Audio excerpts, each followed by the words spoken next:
Hello guys, Tops here. Today on request I'm redoing the build guides that I made for all of my builds, and this is the thrower duelist build, right?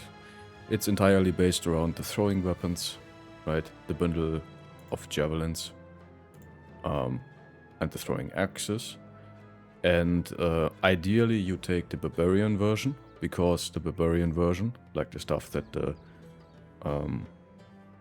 barbarians drops, they do more damage, right? Sometimes they even do more damage than famed version of the normal weapon. So this is what you want to use for your thrower, having like a bundle of those, and those. The throwing axes, as you can see, they have less armor piercing damage and less base damage, but they are more effective against armor. So you want to use those against heavy armored opponents. And these guys, they have a little bit more damage and they have much more armor penetration, but they are worse versus armor. So you want to use these against lightly or medium armored opponents. Alright, so the build is surprisingly stat and perk demanding, but it's not very background demanding. Means, as you can see, I have a miller here, this guy is a poacher, this guy is a tailor, and this guy is another poacher. So you can basically get away with like any lawborn who has like triple star range skill, which that's like relatively easy to find. Of course, somebody like a poacher has on average much better range skill, right? And stuff like a hunter, they make better throwers, but they're also expensive. And throwing weapons, they have additional hit chance, normally, at close range, right? So throwers, you can get away with less range skill on throwers and still have them be very effective, right? So the good thing is it's less bro demanding, so to speak. It's also not as stat demanding. You can take, a lot of brothers with like good range skill and make them into throwers. When it comes to stats, what I like to do for like a pure thrower duelist, right? We always take range skill, of course, and I always take fatigue, because this build is very fatigue demanding. So every single roll goes into fatigue and range skill. And then we can look what the brother needs, right? We can give him a little bit more defense, right? If we can take some high roll defenses for melee defense and maybe range defense if we expect the brother to get hit or get into combat at all. Hit points is never bad. We can level up some hit points, take some resolve if we feel like it. If you want to make him into a hybrid, like a melee ranged hybrid, we take some melee skill, right? But I tend to not do that as much. We can talk about the hybrids later. So this is, for the pure thrower, range skill, fatigue, and then fix the stat that needs to be fixed, basically. Alright, for the perks. As you can see, it's pretty perk demanding. Throwing costs a lot of fatigue. So one throw is 12 fatigue. 2 throws is 24 fatigue. And if we berserk, that's already 36 fatigue, right? And these guys, they tend to berserk a lot, right? So they kill a lot of stuff, and we really want to go to like 100 plus usable fatigue after gear, if that's possible at any point, right? It's kind of what I'm aiming for. This guy is a pierced lung, so he's not, he doesn't have the fatigue. One of these critical injuries that makes throwers pretty bad. Drunkard is one of these traits. If you can get Drunkard on your thrower, he's gonna do insane damage. He's gonna lose 10% range skill, minus 10 range skill, which is minus 10% chance rate, but he's gonna gain plus 10% damage, which is insane, right? If you stack that with Killing Frenzy and Berserk, the guy will do absurd amount of damage, and you're gonna have a lot of fun. But he's not gonna hit every time, you know. Stuff like short-sighted is not great, but on a thrower, you have like 4-tile range, so it's not that bad. Yeah, so coming to the perks. Absolutely essential for the thrower is Duelist, because Duelist works with throwing weapons. So as long as we have our offhand free and the one-handed weapon, we got plus 25% of the damage ignores armor. Right? So this weapon would go to 70% armor ignore.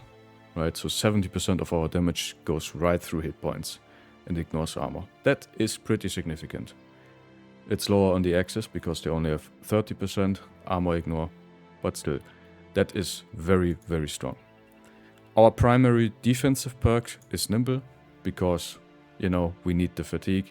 You can try to make them Battle Forged, but then we need a much better bro here, so that just a lot more fatigue. And we probably need another perk, right? So normally, the classic thrower will be Nimble, right? Nimble gives us 60% damage ignore, up to 60% of damage ignore, as long as we wear light armor, which is, you know, a very nice combo. We wear light brigand armor, and then our hit points are essentially doubled. So like, even if these guys get hit, they can survive at least. They're not getting one-shotted or injured on the first hit, as long as we have Nimble up. Right. The next thing, it's a damage build, so we go for Berserk and Killing Frenzy. Berserk gives us 4 action points upon killing an enemy, so that means we can throw again. And Killing Frenzy gives us plus 25% damage. That means our next throw will do additional damage and has a higher likelihood of killing an opponent. Right? Which is like, that's the entire chain. We just try to kill our enemies as fast as possible. Obviously, we take Throwing Mastery. It's a huge power spike. Throwing Mastery gives us just increased damage. And that is kind of the first power spike of the build. The plus 30% damage at 2 tiles and the plus 20% damage at 3 tiles. That's pretty nice, right? The second power spike is once you get Duelist. So now you get this additional damage plus the armor piercing. Now you start shredding opponents. Another essential perk for this build is Quick Hands, because you will swap a lot of weapons. As you can see, you only have 5 javelins, so you're gonna throw for like 2 turns, and then you would use 4 action points to swap back to another throwing weapon. With Quick Hands, we basically save the 4 action points and gain an additional attack, therefore, right? So, essential perk. Another essential perk, Bags and Belts, means, as you can see, we get 2 additional backpack slots, and because we only have 5 javelins, just having 2 more slots where we can put 2 more javelins in is really something that we need, right? It is just necessary because we're gonna throw a lot of javelins really fast, and you can see like 2 turns for this, another 2 turns, and then another 2 turns, so like 6-7 turns we are already on our last javelin bundle, right? And once we have no ammunition anymore, right, we become essentially not effective in combat anymore. So we want to have as many javelins as possible. But I still like to have 1 melee weapon in the backpack, just in case we get into combat, so we can still defend ourselves. Pathfinder for me a non-negotiable on any kind of build. It's very important that we get into position, or that we can retreat, or that we can move up hills, swamps, forests. Like, positioning is very important in Battle Bars, and that means with Pathfinder we can always get our entire company at the point and the places where we want them to be, right? Unless some opponents, they don't have Pathfinder, and we can outmaneuver them if we have Pathfinder. So very important perk, I wouldn't skip it. Now we come to the perks that are relatively flexible. I like to take 9 lives, especially early on. If you play Iron Man, 9 lives saves so many bros, especially in combination with Nimble. That makes you really, really survivable. I would definitely take Colossus or 9 lives, one of the two, you can choose. This is kind of like a FedEx perk, and normally because you can allocate stats for like a pure ranged thrower, you can get to high hit points, as you see, right? You don't really need Colossus, right? They are survivable enough even without Colossus. So taking Colossus is not necessary, is kind of a flex perk, right? That means this build in my mind has one flex perk. One thing you can do is take recover, would be another flex perk. Has high synergy between Berserk, like once we kill an opponent, we trigger Berserk, and then we essentially have 9 action points, so we can recover. But if you skill fatigue every single time, you don't necessarily need recover in almost any fight, or like in most fights. So that leaves you with basically kind of one flex perks. All of these perks, they are more or less non-negotiables in my mind. So one flex perk is Fearsome. You can take Fearsome on this build. The thing is, you will proc most moral check on most enemies anyways, because you have so much armor ignore damage. Like you will, you don't really need Fearsome, but you can take it if you like to. Gifted is never wrong, but I most likely on most builds enjoy to have another perk that does something more than just give me like 3-4 attack. Dodge for defense if you like to. Fast adaptation is another really good perk because you can throw twice per turn, so you definitely benefit from the additional hit chance. Fast adaptation is a nice perk. Gifted, another flex perk. Yeah, and basically you have another perk that can fix a brother, right? You can go for Fortified Might if you have low resolve, for instance, or if you have negative range defense, you can go for dodge in order to get more defense, right? Yeah, this is it for the primary thrower. And now you can theoretically make a hybrid. So like one thing I see people do is they take crossbow mastery or bow mastery and make the brother basically into a hybrid. Like you give the brother a crossbow and the weapon starts always loaded if you start. So you have a crossbow in your inventory and you shoot the crossbow, and as soon as the enemies get close range, you swap to the javelins and start throwing, right? And start killing them close range. Because the one downside of throwing weapons is you have the shortest range of all ranged weapons. And that gets negated by bow mastery or crossbow mastery. Crossbows have additional hit chance too, which is kind of nice. The mastery gives you additional 20% armor piercing, which is also pretty nice. I don't like to make bow hybrids, but it's an option. In my mind, bow hybrids, they kind of suck. Like you don't have normally enough stats, and also most of the time, at least I make my throwers out of like low bonds, like a Miller. So 89 range skill on level 14 is not the best for having a good archer. You can also try to make him into a melee hybrid and give him like another weapon mastery if you like to, and then you are still a decent melee combatant with a polearm, for instance, right? You can give him polearm mastery if you like to. The duelist also works on one-handed weapons, so you can also give your brother or backpack your brother a one-handed melee weapon, so you get the double grip bonus for plus 25% damage, but also the duelist bonus because you have a one-handed weapon. Yeah, so like they can be decent melee combatants, especially if you give them swords or spears who have like 10 or 20% additional hit chance, right? Yeah, but you kind of have to make a decision during the build process. Do I want to have a pure thrower that only throws javelins and then has a random melee weapon, or do I want to have a hybrid? In this case, you need to skill a little bit more melee skill. Potentially put a couple stats into defense, right? So you basically are more capable of defending yourself on melee. All that kind of stuff. But yeah, it's unlike some people say, it's a very stat hungry bro, or like at least very perk hungry bro. There's kind of like only one flex perk that is like non-negotiable. Yeah, you have kind of 9 perks that you have to take. Yeah, it's kind of the general build of this brother. I will show you if I find the combat. I hope, is there a camp somewhere? There's a camp, okay. Whatever. I will try to show you a fight right now, so you can see what throwers do. It's just against a couple zombies, but you get the idea, I hope.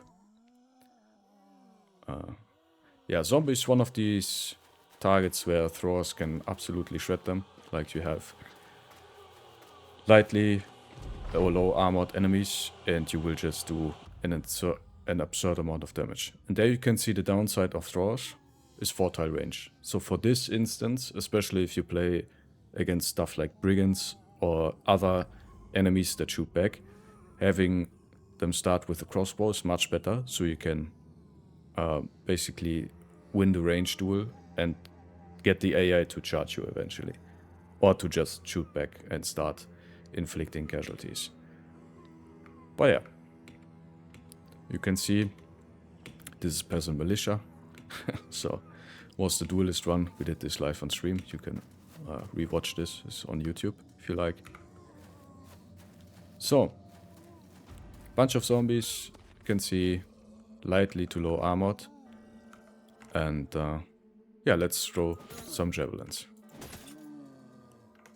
This is our drunkard. Now we have Killing Frenzy active. And we do much more damage.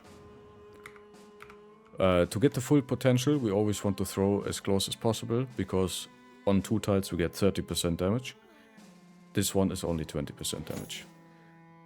As you can see, even with like relatively low range skill, we have decent hit chance, especially with the normal javelins. Like the barbarian ones, they have negative 5% chance to hit, but the normal javelins have additional hit chance, I think. So yeah, it's a pretty high damage build overall. We have pretty high output. You can throw javelins like so. There you can see this guy was throwing for 2 turns, and we've used up a decent amount of javelins already. And you can see how handy it is to have a lot of fatigue. You know, because we go through a lot of javelins, and if we fight, like zombies have a lot of hit points, but if we fight like lower hit point stuff, we will berserk all the time. And this guy is also berserking, right? And so if you skill a lot of fatigue on your throwers and you give them light gear, you can basically have them throw all the time, and they will never run out of fatigue until they have spent all of their ammunition, basically. So you kind of become fatigue independent, right? To a certain degree. Alright, and yeah. Here we have our javelin guys. This guy is a pierced lung, so it's only 40 fatigue. Those kind of injuries are crippling. Again, quick hands means we still have 9 action points, which is really nice. Yeah, you can see we do a decent amount of damage. That is pretty high damage for like the range guy. And you can see this is the new guy. He has low range skill. He misses a lot. But yeah, we can see already how much fatigue we have accumulated on him. Right, this guy, where is he? This guy's 54 fatigue. This guy has already used 66 fatigue. And we are not out of javelins, right?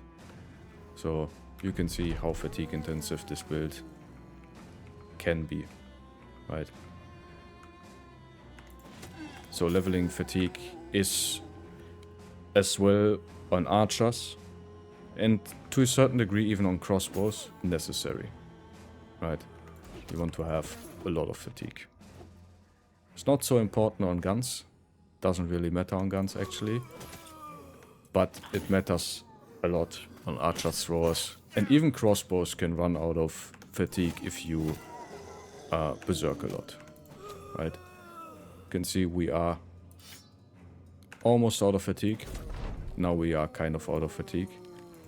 So that's why I used to take recover sometimes, and depending on your fatigue that you have, it might be a good thing to use recover. Also backpacking your brother's pole arms means this is -7 fatigue. It doesn't work for two-handed weapons, the bags and belts, fatigue reduction. So giving your brothers one-handed weapons in the backpack gives you additional fatigue, basically, right? Yeah. All right, I hope this was good enough as demonstration. Here you could see a fencing sword in action, kind of nice. Yeah, I hope you understand now the nuances of the Duelist. The Duelist thrower. Especially for the newer players that asked me. Again, drunkard, super nice if you can get that. Yeah, and definitely try to level as much fatigue as you can, as much range skill as you can, and then fix whatever is left. Alright guys, I hope to see you in the next video. I'm streaming, by the way, so you can watch me live. This is a company that we built during the live stream. It's a peasant militia duelist run. It was kind of funny. And I hope to see you in the next video, guys. Have a nice day. If you have questions, you can ask me down in the comments below. Yeah, bye bye.